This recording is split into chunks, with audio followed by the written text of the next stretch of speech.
Assalamualaikum warahmatullahi wabarakatuh. Kita ketemu lagi, semoga teman-teman tetap sehat dan juga jangan sampai kendor ya. Memakai masker, cuci tangan menggunakan sabun, menjaga jarak dan juga menghindari kerumunan. Satu lagi, jangan mobilitas terlalu tinggi karena takutnya penyebaran juga akan menjadi berdampak di situ. Oke, teman-teman, saya akan coba jawab 5 pertanyaan yang masuk ke inbox saya. Jadi ini pertanyaan-pertanyaan yang mungkin bisa membantu teman-teman semua.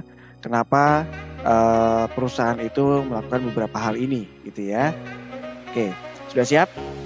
Tapi sebelumnya yang belum subscribe, silakan subscribe supaya saya juga semakin semangat untuk bikin video-video lagi untuk terkait dengan dunia HR khususnya ya. Oke, terima kasih yang sudah subscribe. Saya bacakan pertanyaan pertama. Pertanyaan pertama datang dari Pak Ferry di Bekasi. Bagaimana saya melamar untuk sebuah posisi dan harus menggunakan formulir aplikasi? Oke, mungkin maksudnya selain CV yang kita berikan, Pak Ferry ini diminta untuk mengisi formulir aplikasi, maksudnya gitu ya. Oke, sebenarnya ini adalah satu ketentuan biasa dari beberapa perusahaan yang mereka memiliki formulir tersendiri untuk kita sebagai kandidat mengisi. Karena apa? Biasanya di CV itu tidak semuanya detail dan nanti dengan adanya formulir ini akan lebih detail pertanyaan-pertanyaan yang mungkin dibutuhkan bagi perusahaan, bagi calon kandidat. Jadi misalkan ada pertanyaan-pertanyaan mendasar seperti kan kita nggak mungkin ya di dalam CV menuliskan susunan anggota keluarga misalkan. Biasanya common sekali tuh di formulir aplikasi ada teman-teman diminta untuk menuliskan berapa bersaudara, siapa nama pasangan Anda, anaknya siapa gitu. Dan juga mungkin ada informasi-informasi pertanyaan-pertanyaan seperti sudah pernah melamar ke tempat kami apa belum sebelumnya, pernah ikut tes atau tidak, atau bersediakah kalau misalkan kita tempatkan kamu di posisi mana, di luar kota dan lain-lain. Nah itu biasanya akan lebih detail ada di situ, di formulir aplikasi. Dan itu akan sangat membantu bagi pihak perusahaan atau user dalam hal ini untuk nanti proses seleksi. Karena dalam pertanyaan interview, jadinya tidak perlu terlalu banyak yang ditanyakan karena sudah terjawab semua di formulir ini. Dan itu memudahkan dari pihak perusahaan. Jadi silakan aja Pak Ferry, kalau misalkan nanti ada permintaan untuk mengisi, silakan diisi dengan sebaik-baiknya dan jangan sampai datanya tidak valid gitu ya, maksudnya berbeda dengan yang kenyataan, karena nanti mungkin akan dicek kebenarannya ke data-data yang lainnya. Gitu ya Pak Ferry, semoga menjawab dan good luck untuk proses melamarnya Pak. Yang kedua pertanyaan dari Ibu Mary. Ibu Mary menanyakan kapan saya bisa mengirimkan CV saya apabila memang sebenarnya tidak ada pembukaan posisi atau ada vacancy yang terbuka mungkin maksudnya ya. Oke, Bu Mary. Sebenarnya kita sebagai kandidat atau Bu Mary khususnya boleh-boleh saja mengirimkan CV atau lamaran ke perusahaan langsung walaupun pada saat itu tidak ada lamaran ya atau tidak ada posisi sedang dibuka. Itu boleh, itu sah ya. Namun memang nanti akan menjadi biasanya di satu perusahaan itu menjadi database. Tidak mungkin tidak sama-sama langsung diproses, enggak. Biasanya disimpan dulu sama perusahaan. Terutama kalau misalkan memang dilihat CV yang masuk ini ternyata Bu Mary ini memiliki kualifikasi yang cukup bagus, tapi tidak untuk saat ini karena belum ada kebutuhannya. Nah, biasanya akan disimpan dulu atau bahkan ada beberapa perusahaan yang akan melakukan preliminary interview atau interview di awal dulu untuk melihat atau men-screening dari data-data yang ada masuk ke dalam data rekrutmen atau ATS ya, applicant tracking system. Nah, biasanya kita bisa juga tuh, bisa kita interview dulu, kita lihat passionnya di mana, kecocokannya bagaimana, sehingga pada saat nanti ada pembukaan posisi atau ada posisi yang vacant gitu ya. Nah, Mbak Bu Mary ini bisa langsung diproyeksikan ke posisi tersebut. Jadi tidak perlu menunggu lagi gitu. Mungkin bagi Bu Mary akan menunggu karena memang belum ada posisi kosong. Tapi bagi perusahaan akan ada keuntungannya. Karena perusahaan sudah punya talent pool di situ data kandidat yang memang siap untuk diproses ke langkah berikutnya. Kami menyebutnya biasa pipeline ya, karena kalau misalkan ini hilang atau berpindah ada satu lagi yang masuk mengisi gitu. Jadi boleh silakan aja dikirim, tapi tentunya dengan menggunakan dengan cara subjeknya mungkin untuk posisi apa dituliskan di situ, apply untuk posisi apa dan juga badan email Bu Mary tuliskan bahwa tertarik melamar di posisi ini dan open untuk kesempatan di posisi yang ini misalkan selain yang tadi dituju misalkan. Begitu ya. Jadi bisa aja dan biasanya perusahaan pun akan memberikan tanggapan dan melalui ATS kalau misalkan secara otomatis dia akan bilang bahwa terima kasih sudah mengirimkan email, nanti akan kita proses dan data Anda akan masuk ke database kami. Biasa ada yang seperti itu teman-teman. Tapi ada juga yang disimpan begitu ya agak lama, begitu ada kebutuhan baru dibuka. Nah itu pengalaman pribadi saya biasanya begitu. Saya pernah melamar sudah lama tahun lalu, lebih dari 8 bulan 9 bulan baru dipanggil. Nah, saya juga udah lupa pernah ngirim lamaran ke perusahaan tersebut. Tapi ya oke nggak apa-apa. Karena kan kita lihat dulu kebutuhan perusahaan. Oke, moga-moga menjawab Bu Mary. Terima kasih.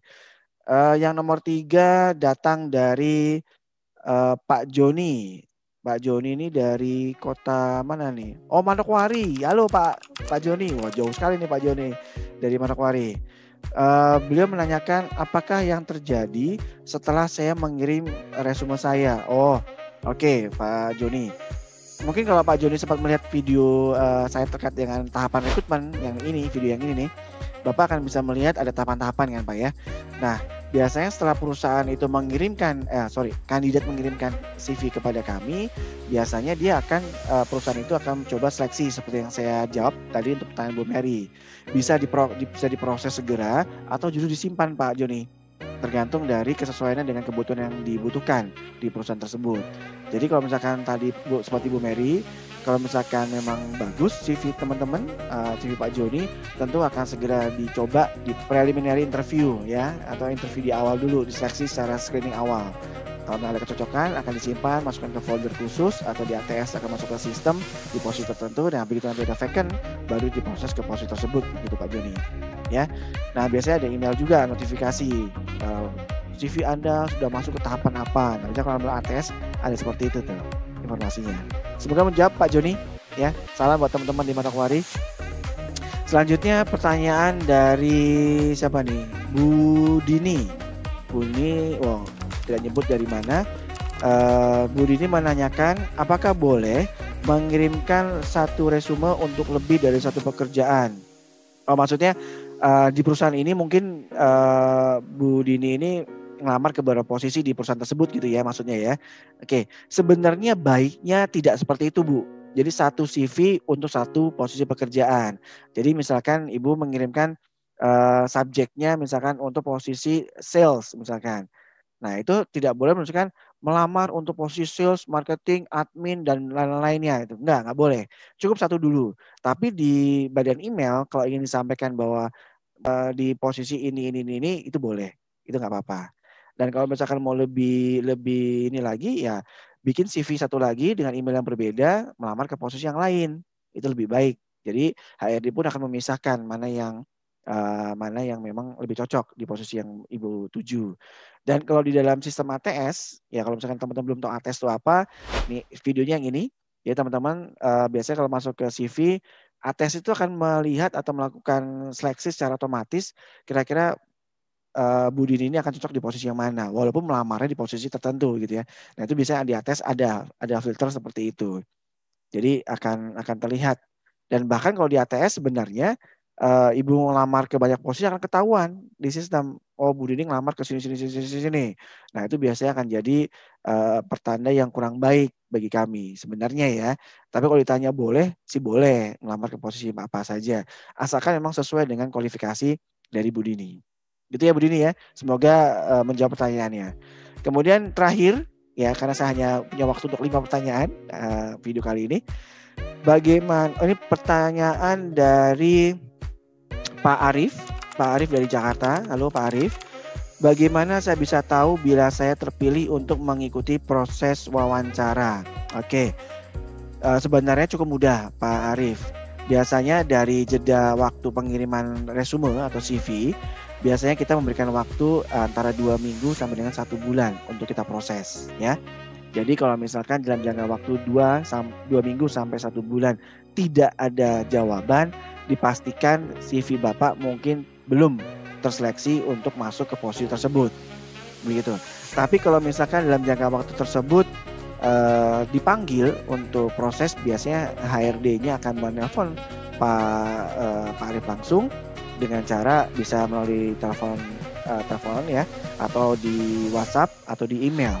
Bisa macam-macam prosesnya. Nah, itu memberitahukan bahwa Pak Arif masuk ke tahap selanjutnya untuk diproses. Dan kalau tidak pun biasanya secara sistem kalau menggunakan ATS akan diinformasikan bahwa tidak sesuai dengan kualifikasi yang dibutuhkan.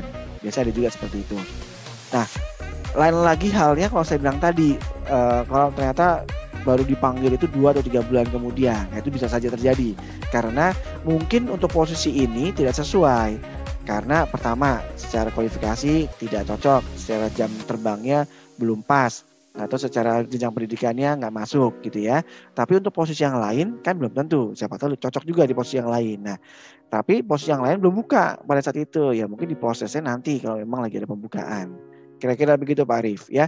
Semoga menjawab pertanyaan teman-teman, dan apabila teman-teman masih ada pertanyaan, silakan komen di inbox atau kirim email ke saya. Insya Allah akan saya coba bantu jawab. Maaf. Jadi nanti ada pertanyaan, moga-moga teman-teman bisa sangat terbantu karena kita sama-sama ya akan memberikan manfaat lebih baik untuk orang lain. Ya, terima kasih atas waktunya mendengarkan video saya sampai selesai. Semoga sangat bermanfaat buat teman-teman. Kalau misalnya ada pertanyaan seperti yang saya bilang tadi, terus di komen di sini, dan yang belum subscribe silahkan subscribe, dan jangan lupa like dan share ke teman-teman supaya kita sama-sama belajar. Oke, sampai ketemu lagi. Wassalamualaikum warahmatullahi wabarakatuh. Sampai ketemu teman-teman.